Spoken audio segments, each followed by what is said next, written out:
Bochasan bridge નજીકથી container Tata ટ્રકમાં ગુપ્તખાનું બનાવી સંતાડેલ ભારતીય બનાવટના વિદેશી દારૂની બોટલ નંગ 2158 તેમજ ટ્રક મળી કુલ્લે ₹30,07,630નો મુદ્દામાલ ઝડપી ગણનાપાત્ર કેસ શોધી કાઢતી local crime branch Anand ASI Mahipalsinh Jagdishsinh તથા હેડ કોન્સ્ટેબલ કિરીટસિંહ નરેન્દ્રસિંહ નાઓને બાતમી મળી હતી કે GJLI-VV 3818 નંબરની બંધ કન્ટેનર બોડીની ટાટા ટ્રક જેની પાછળની બોડીમાં આગળના ભાગે ગુપ્ત ખાનું બનાવી ઉપરના ભાગે સ્ક્રૂ મારી પતરું ફિટ કરેલ છે. તે ખાનામાં દારૂની પેટીઓ ભરેલ છે અને કાઠિયાવાડ તરફ જનાર છે.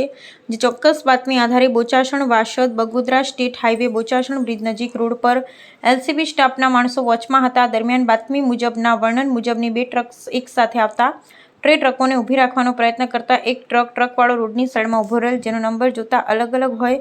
બાતમી મુજબની ટ્રક પસાર થઈ ગયેલાનું જણાતા તેનો પીછો કરતા બાતમી મુજબના ટ્રક રોડની સાઈડમાં ઊભેલી મળી આવેલ, જેમાં તપાસ કરતા ચાલક હાજર મળી આવેલ નહીં. ટ્રકના આગળના ભાગે બોડી આકારના લોખંડના પતરાને મારેલ સ્ક્રૂ ખોલી ચેક કરતા ગુપ્તખાનામાં સંતાડેલ ભારતીય બનાવટના વિદેશી દારૂના પુઠ્ઠાની પેટી બોક્સ ભરેલ મળી આવતા તમામ મુદ્દામાલ કબજે કરી ભાગી ગયેલ ટ્રક ચાલક વિરુદ્ધ પ્રોહિબિશન ધારા હેઠળ બોરસદ રૂરલ પોલીસ સ્ટેશને ગુનો દાખલ કરાવી કાયદેસરની કાર્યવાહી કરવામાં આવેલ છે.